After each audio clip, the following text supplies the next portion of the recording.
শুনলাম ওন্দার মাঠে নাকি ফুটবলের জোয়ার এসেছে। আমাদের হাতে আজ উৎস হিসেবে রয়েছে সোশ্যাল মিডিয়ার একটা ছোট্ট নোট, ওন্দা স্পোর্টিং ক্লাবের আয়োজিত একটা ৮ দলীয় টুর্নামেন্টের ম্যাচের ফলাফল।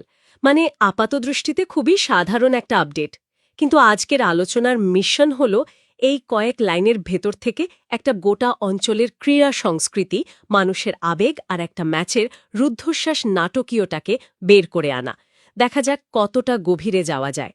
হ্যাঁ, আর এই ব্যাপারটাই তো খুব ইন্টারেস্টিং। আমরা তো তথ্যের যুগে থাকি যেখানে হর মুহূর্তে এরকম হাজারো আপডেট চোখের সামনে দিয়ে চলে যায়। আমরা স্কোর দেখি, মানে বিজয়ী দলের নাম পড়ি আর স্ক্রল করে পরের পোস্টে চলে যাই। কিন্তু যদি একটু থামি, তাহলে দেখব এই ছোট ছোট তথ্যকণাই হলো এক একটা জানলার মতো। আর সেই জানলা দিয়ে উকি মারলে তৃণমূল স্তরের খেলাধুলার আসল রুখটা দেখা যায়। ফুটবলে জোয়ার বা উৎসবমুখর পরিবেশ, এই শব্দগুলো তো শুধু শব্দ নয়, এগুলো একটা আস্ত কমিউনিটির সম্মিলিত আবেগের বহিঃপ্রকাশ। ঠিক, এই আবেগ শব্দটা দিয়ে শুরু করা যাক। নোটটাতে লেখা হয়েছে, জমজমাট পরিবেশে চলছে দুর্দান্ত ৮ দলীয় ফুটবল প্রতিযোগিতা, সাথে দর্শকদের উচ্ছ্বাসের মতো কথাও বলা আছে। পড়লেই যেন মাঠের সেই আওয়াজ, সেই উত্তেজনা কানে এসে লাগছে। আর এই সব কিছুর কেন্দ্রে রয়েছে ওন্দা স্পোর্টিং ক্লাব। আমার একটা জিনিস জানতে ইচ্ছে করছে, ওন্দার মতো একটা জায়গায় একটা স্পোর্টিং ক্লাবের ভূমিকা ঠিক কি? এটা কি শুধুই খেলাধুলার আয়োজন করে? খুব ভালো একটা পয়েন্ট তুলেছেন। কারণ কলকাতা বা বড় শহরের বাইরে এই স্পোর্টিং ক্লাব বা পাড়া ক্লাবের ধারণাটা অনেক ব্যাপক। এগুলো শুধু ইট কাঠের বিল্ডিং বা খেলার মাঠ নয়, এগুলো হলো এলাকার প্রাণকেন্দ্রের মতো। এখানে ছেলেমেয়েরা খেলতে আসে, বড়রা এসে বিকেলে আড্ডা দেন, ক্লাবের উদ্যোগে রক্তদান শিবির হয়, পুজো হয়। অর্থাৎ খেলাধুলাটা একটা উপলক্ষ মাত্র, আসল উদ্দেশ্য হলো মানুষকে এক ছাদের তলায় আনা। তাই যখন ওন্দা স্পোর্টিং ক্লাব একটা টুর্নামেন্ট আয়োজন করে, তখন সেটা শুধু ক্লাবের অনুষ্ঠান থাকে না, গোটা এলাকার উৎসবে পরিণত হয়। তার মানে ক্লাবের নামটা শুধু সাইনবোর্ডে থাকে না, মানুষের মনে থাকে। কিন্তু এই সাম্প্রদায়িক চেতনার একটা অন্য দিকও তো থাকতে পারে, তাই না? যখন দুটো গ্রামের সম্মান জড়িয়ে যায়, তখন তো মাঠের প্রতিযোগিতা মাঠের বাইরেও চলে আসতে পারে। একটা চাপা উত্তেজনা বা রেষারেষি তৈরি হওয়ার সম্ভাবনা থাকে না? অবশ্যই থাকে। আর সত্যি বলতে ওই হালকা রেষারেষিটাই তো স্থানীয় ফুটবলের আসল মজা। ওটাই তো আবেগটাকে জিয়ে রাখে। ভাবুন, পুঞ্চা গ্রামের মানুষ চাইছে তাদের দল জিতুক, ছাতনার মানুষ চাইছে তাদের দল জিতুক। এই চাওয়া পাওয়ার লড়াইটাই তো পরিবেশটাকে জমজমাট করে তোলে। ঠিক। যতক্ষণ পর্যন্ত এটা স্বাস্থ্যকর প্রতিযোগিতার মধ্যে থাকে, ততক্ষণ এটা কমিউনিটির বন্ধনকে আরও শক্তিশালী করে। কারণ দিনের শেষে সবাই জানে এটা একটা খেলা। আজ যে প্রতিপক্ষ, কাল সেই হয়তো পাশের চায়ের দোকানে একসাথে বসে খেলা নিয়ে আলোচনা করবে। এই প্রতিযোগিতারই একটা নিখুঁত ছবি কিন্তু আমরা ম্যাচের স্কোর লাইনে দেখতে পাই। একদম। এবার সেই ছবিটাতেই ফোকাস করা যাক। একদিকে পুঞ্চা কল্যাণ স্মৃতিসংঘ আর অন্যদিকে ছাতনা বড়বক্র ফুটবল একাদশ। পূর্ণ সময়ের খেলা শেষে ফলাফল ০-০, গোল শূন্য, ড্র। প্রথমবার দেখে তো মনে হতেই পারে ম্যাচটা হয়তো তেমন আকর্ষণীয় ছিল না, কোনো গোলই হয়নি। কিন্তু ফুটবলের গভীরে গেলে এই স্কোর লাইনটা একটা অন্য গল্প বলে। ঠিক তাই। ০-০ স্কোর লাইনকে প্রায়শই ভুল বোঝা হয়। এটাকে দুটো ভিন্ন দৃষ্টিকোণ থেকে দেখা যেতে পারে।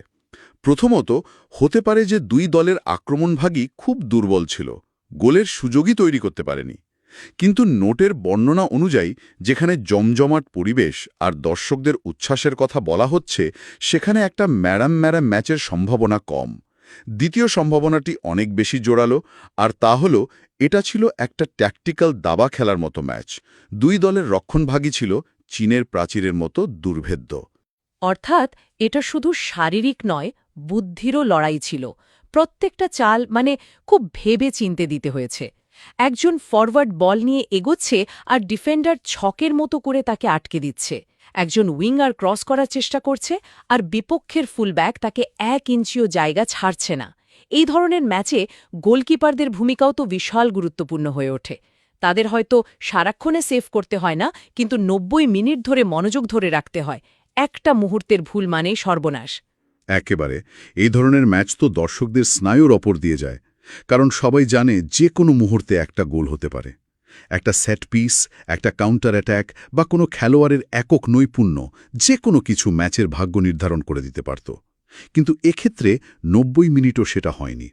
এর মানে হল দুই দলই একে অপরকে বিন্দুমাত্র সুযোগ দেয়নি। এই অচলাবস্থা ভাঙার জন্য প্রয়োজন ছিল এমন কিছুর যা শুধু খেলার কৌশল দিয়ে হয় না, প্রয়োজন ছিল ভাগ্যের এবং মানসিক শক্তির পরীক্ষার। আর সেটাই হলো টাইব্রেকার। ম্যাচের ক্লাইম্যাক্স আমার মতে টাইব্রেকার ফুটবলের সবচেয়ে নিষ্ঠুর অথচ সবচেয়ে আকর্ষণীয় অংশ। এখানে 90 মিনিটের লড়াই মাত্র কয়েকটা শটে ঠিক হয়ে যায়। নোট অনুযায়ী পুঞ্চা কল্যাণ স্মৃতি সংঘ শেষ পর্যন্ত জিতেছে ৩-২ ব্যবধানে। কিন্তু জয়ের কারণে হিসেবে যে দুটো বিষয়ের কথা বলা হয়েছে সেগুলো খুব ইন্টারেস্টিং। এক, অসাধারণ গোলরক্ষণের দক্ষতা, এবং ২, ঠান্ডা মাথায় পরিস্থিতি সামলানো। এ দুটো শব্দবন্ধের মধ্যে কি ম্যাচের আসল রহস্য লুকিয়ে আছে? আমার তো মনে হয় পুরো ম্যাচের সারমর্মই এই দুটো শব্দবন্ধে ধারা আছে। চলুন একটু ভেঙে দেখি। টাইব্রেকের মানেই তো গোলকিপারের নায়ক হয়ে ওঠার মঞ্চ। তাকে 5টা শটের মুখোমুখি হতে হয়, যেখানে তার উপর প্রত্যাশা কম থাকে, কারণ পেনাল্টি থেকে গোল হওয়াই তো স্বাভাবিক। তাই সে যদি একটাও শট বাঁচিয়ে দেয় তাহলেই সে হিরো। নোট বলছে পুঞ্চার গোলকিপার অসাধারণ দক্ষতা দেখিয়েছে, তার মানে সে হয়তো একাধিক শট বাঁচিয়েছে বা প্রতিপক্ষকে ভুল দিকে শট মারতে বাধ্য করেছে। এটা তার রিফ্লেক্স, তার অনুমান করার ক্ষমতার প্রমাণ। ভাবলেই গায়ে কাটা দেয়। একদিকে একজন গোলকিপার নায়ক হয়ে উঠছে, আর অন্যদিকে যে খেলোয়াড়টি পেনাল্টি মিস করছে তার মনের অবস্থাটা কি হচ্ছে?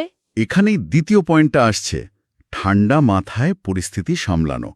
এই কথাটা শুধু গোলকিপারের জন্য নয়, পুরো দলের জন্যই প্রযোজ্য।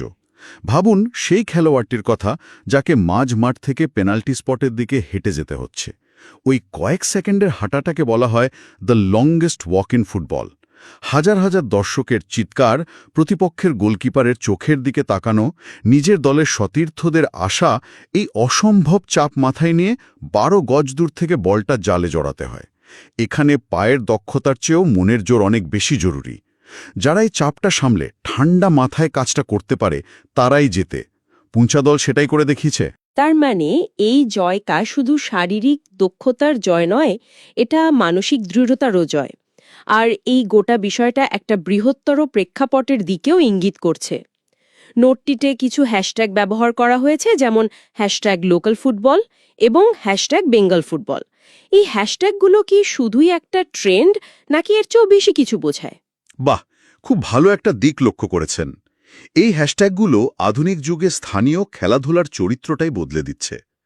আগে ওন্দার মাঠে কি হচ্ছে সেই খবরটা হয়তো পাশের গ্রাম পর্যন্ত পৌঁছত, কিন্তু এখন #বেঙ্গল ফুটবল হ্যাশট্যাগের দৌলতে হাওড়া, শিলিগুড়ি বা মালদার কোনো ফুটবল প্রেমীও ওন্দার এই টুর্নামেন্টের খবর জানতে পারছে। এটা একটা ডিজিটাল সংযোগ তৈরি করছে। স্থানীয় ফুটবল আর শুধু স্থানীয় থাকছে না, সেটা একটা বৃহত্তর ফুটবল সংস্কৃতির অংশ হয়ে উঠছে।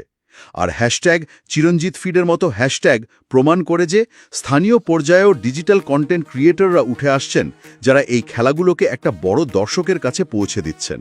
আচ্ছা, আমার একটা প্রশ্ন ছিল, এই ডিজিটাল পরিচিতি, এই #বেঙ্গল ফুটবল ট্রেন্ড, এগুলো কি খেলোয়াড়দের জীবনে সত্যি কোনো পরিবর্তন আনে, নাকি এটা কয়েকটা লাইক আর শেয়ারের মধ্যেই সীমাবদ্ধ থেকে যায়?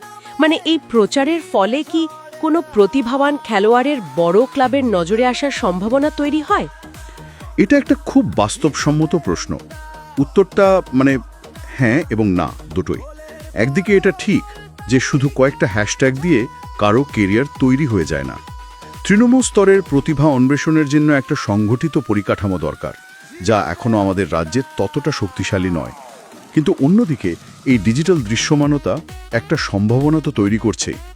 হয়তো কোনো ক্লাবের স্কাউট বা কোনো ফুটবল এজেন্ট এই হ্যাশট্যাগুলো ফলো করেন।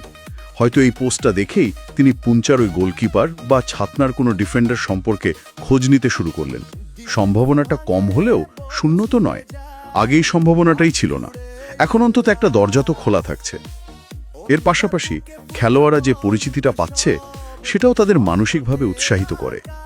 ওন্দার মাঠের উৎসবমুখর পরিবেশ, একটা 0-0 স্কোরের ট্যাকটিক্যাল গভীরতা, টাই ব্রেকারের মনস্তাত্ত্বিক লড়াই, আর সবশেষে স্থানীয় ফুটবলের বিশ্বায়নের সম্ভাবনা। পুরো বিষয়টাই যেন চোখের সামনে জীবন্ত হয়ে উঠল। আলোচনাটা এখানে শেষ করা যেত, কিন্তু আমি শ্রোতাদের জন্য একটা অন্য চিন্তার খোরাক রেখে যেতে চাই। এই পুরো আলোচনাটা এমনকি মূল নোটটাও কিন্তু বিজয়ীর দৃষ্টিকোণ থেকে লেখা। আমরা পুঞ্চা ক্যাল্লান স্মৃতি সংঘের জয়, তাদের গোলকিপারের বীরত্ব আর তাদের ঠান্ডা মাথার প্রশংসা করলাম। কিন্তু একবার পরাজিত দলটার কথা ভাবা যাক, ছাতনা বর্বক্র ফুটবল একাদশ। এটা একটা দারুণ পয়েন্ট। জয়ের খবরের আড়ালে এই গল্পটা তো প্রায়ই চাপা পড়ে যায়। একদম। ভাবুন, ওই দলটাও তো 90 মিনিট ধরে একটাও গোল হজম করেনি, তারাও তো সমান লড়াই করেছে, কিন্তু শেষ পর্যন্ত স্নায়ুর লড়াইয়ে কয়েক ইঞ্চের জন্য হেরে গেছে। সেই খেলোয়াড়দের সাজঘরে ফেরার মুহূর্তটা কেমন ছিল? তাদের সমর্থকদের বাড়ি ফেরার পথটা কতটা দীর্ঘ মনে হয়েছিল? স্থানীয় খেলাধুলার জগৎ এইরকম অল্পের জন্য হেরে যাওয়ার না বলা গল্পে পরিপূর্ণ। এই হারগুলো, এই নীরবতাগুলোও কিন্তু এই কমিউনিটির অভিজ্ঞতার একটা অবিচ্ছেদ্য অংশ। জয়ের উল্লাসের মতোই হারের যন্ত্রণাটাও ফুটবল সংস্কৃতির একটা অঙ্গ। হয়তো পরের বার যখন আমরা কোনো ম্যাচের ফলাফল দেখব, তখন শুধু বিজয়ের কথাই ভাবব না, পরাজিতদের লড়াইটাকেও মনে মনে একটা কুর্নিশ জানাবো। কারণ তাদের লড়াই ছাড়া বিজয়ীর জয়টাও তো এত মহিমান্বিত হতো না।